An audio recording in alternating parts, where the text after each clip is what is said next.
Welcome to English Baba channel. Class 9 Hindi Kshitij book से chapter number 5 है प्रेमचंद के फटे जूते। आज हम करेंगे इसके क्वेश्चन आंसर, तो जल्दी से वीडियो को लाइक कर दो।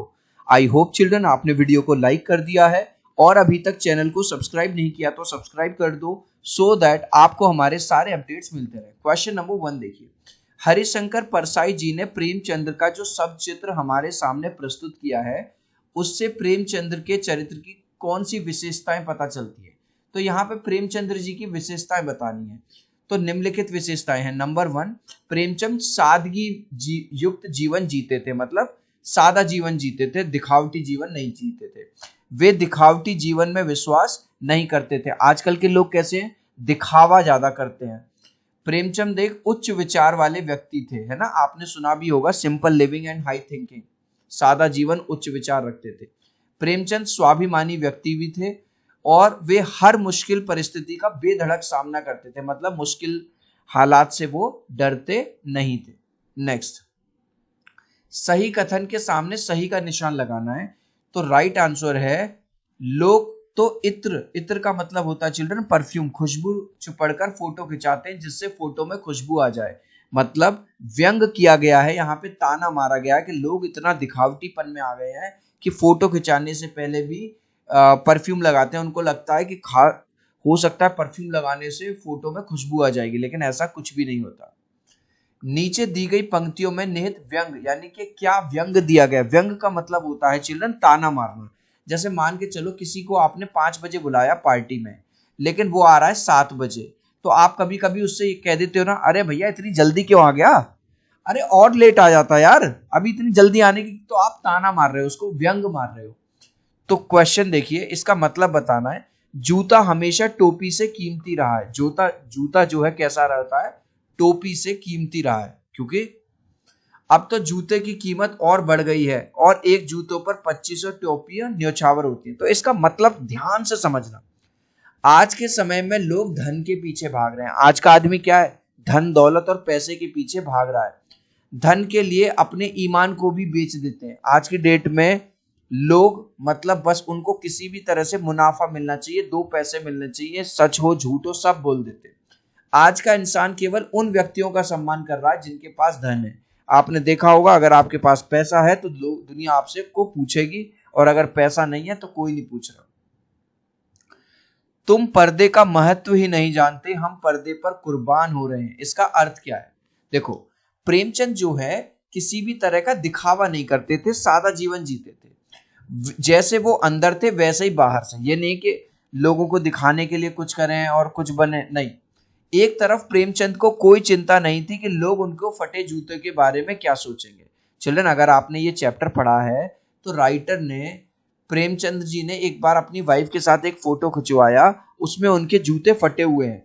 तो एक तरफ तो लोग दिखावटी पने के चक्कर में पता नहीं क्या क्या करते हैं, और लेखक ने प्रेमचंद जी की तारीफ की है कि ये आदमी कितना सच्चा है, कितना सादा है, कि फोटो खिंचाते वक्त भी जब दुनिया नए कपड़े पहनना सोचती है, ये आदमी जैसा है वैसे में ही फोटो खिंचवाया।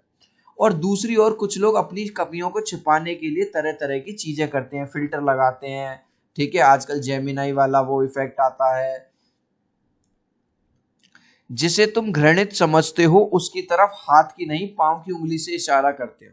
इसका मतलब क्या है, प्रेमचंद जी सामाजिक कुरीतियों व बुराइयों से दूर रहे हैं। भाई समाज में कुछ लोग ड्रिंक कर रहे हैं, कोई बीड़ी सिगरेट पान तंबाकू गुटखा पी रहा है, कुछ कोई भी जो गलत हरकतें हैं उन सब से वो दूर रहते हैं।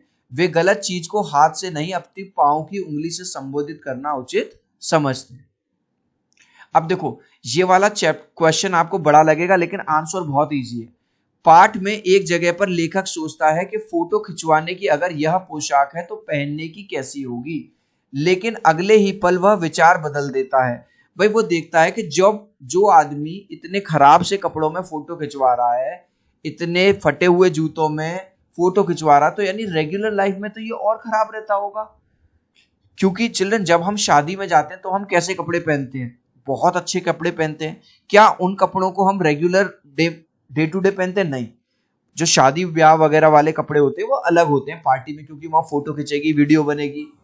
लेकिन अगले ही पल वो विचार बदल देता है कि नहीं, इस आदमी की अलग अलग पोशाकें नहीं होंगी, मतलब इस आदमी को कोई दिखावा नहीं है भैया, जैसा वो रेगुलर रहता है उसी रेगुलर कपड़ों में उन्होंने फोटो खिंचवा दी। तो आंसर कैसे लिखेंगे? अक्सर लोग दैनिक जीवन में साधारण व पुराने कपड़े पहनते हैं। चिल्ड्रन, अगर मैं आपसे पूछूं आप डेली लाइफ में कैसे कपड़े पहनते हो, तो सिंपल कपड़े पहनते हो। पर जब खास मौका आता है, आपका बर्थडे आया, आपको शादी में जाना है, पार्टी में जाना है, उस मौके पर आप अच्छे कपड़े पहनते हो, नए कपड़े पहनते हो।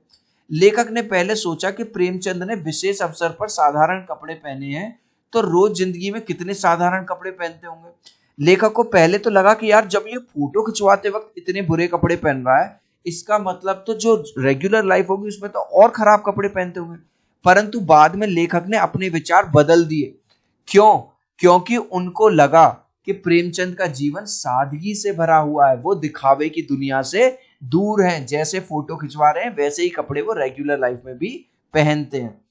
चिल्ड्रन, अगर वीडियो अच्छा लग रहा है तो प्लीज एक लाइक कर देना। आपके एक लाइक और सब्सक्राइब से बहुत मोटिवेशन मिलता है।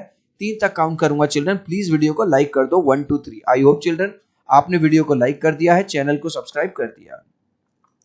आपने यह व्यंग्य पढ़ा, इसे पढ़कर आपको लेखक की कौन सी बातें आकर्षित करती हैं? प्रेमचंद के व्यक्तित्व की विशेषताओं को व्यक्त करने के लिए लेखक ने जिन उदाहरणों का प्रयोग किया है वे व्यंग्य को और भी आकर्षित बनाते हैं। पाठ में टीले शब्द का प्रयोग किन संदर्भों को इंगित करने के लिए किया गया होगा? पाठ में टीला शब्द का प्रयोग सामाजिक जो बुराइयां हैं, कुरीतियां हैं, जैसे भेदभाव, अन्याय, गलत आचरण और अनीति को दर्शाने के लिए किया गया होगा। प्रेमचंद के फटे जूते को आधार बनाकर परसाई जी ने यह व्यंग लिखा है। आप भी किसी व्यक्ति की पोशाक को आधार बनाकर एक व्यंग लिखिए। मतलब आपको अपने आप से एक व्यंग बनाना है। तो हम क्या व्यंग बनाया? बहुत सिंपल सा है, आप अपने वर्ड में लिख सकते हो। हमारे एक दूर के रिश्तेदार हैं जो बहुत अमीर हैं, वो दिल्ली में रहते हैं। अक्सर वो अपने नए कपड़ों का, संपत्ति का, चकाचौंध वाली वस्तुओं को लेकर दिखावा करते हैं। वे हमारे घर राजस्थान के एक गांव में आए। उन्होंने हमारे गांव के सादा जीवन का, गांव के जो लोग पोशाक, जो कपड़े पहनते हैं, उनको लेकर मजाक उड़ाया। परंतु अगले ही दिन उनके बच्चों को हमारे गांव के बाजार में एक पोशाक पसंद आ गई और उन्हें लेने की जिद भी करने लगे, और उनके माता पिता को वो ड्रेस, वो जो पोशाक थी, खरीदनी पड़ी। एक और उन्होंने मजाक बनाया और अब उसी पोशाक को खरीदा। तो यानी व्यंग्य क्या है? वो जो अमीर आदमी है, जिस चीज को का मजाक उड़ा रहा था, जिस ड्रेस का, जिस पोशाक का मजाक उड़ा रहा था, अगले दिन उसके बच्चे ने बाजार से देख के उसी ड्रेस की मांग करी। अब उसको वही ड्रेस खरीदनी पड़ गई। आपकी दृष्टि में वेशभूषा के प्रति लोगों की सोच में आज क्या परिवर्तन है? वेशभूषा मतलब आपके कपड़े कैसे हैं, लुक कैसा है। आज की दुनिया दिखावे के प्रति ज्यादा विश्वास करती है। मतलब देखा होगा आज की दुनिया दिखावे में जीती है। लोग आपका सम्मान आपके कपड़ों से करते हैं ना। अगर तुमने अच्छे कपड़े पहने होंगे, किसी शोरूम में जाओगे तो गार्ड भी आपको सलाम करेगा। आजकल सादगी से जीवने वालों को पिछड़ा समझा जाता है। ठीक है, ये समझा जाता है कि ये तो बहुत पीछे है। अब लास्ट क्वेश्चन का आंसर आप मुझे दोगे कमेंट सेक्शन में। देखूंगा कितने बच्चे राइट आंसर देंगे। प्रेमचंद डैश जीवन जीते थे। कैसा जीवन जीते थे प्रेमचंद? सिंपल, मॉडर्न या फैशनेबल? आप चाहो तो अपने आंसर में कमेंट में A, B या C लिख देना, मैं समझ जाऊंगा। सो आई होप मेरा ये वीडियो आपको बहुत अच्छा लगा होगा। प्लीज वीडियो को लाइक कर देना, चैनल को सब्सक्राइब कर देना। अब हम मिलते हैं अगले वीडियो में। Bye bye.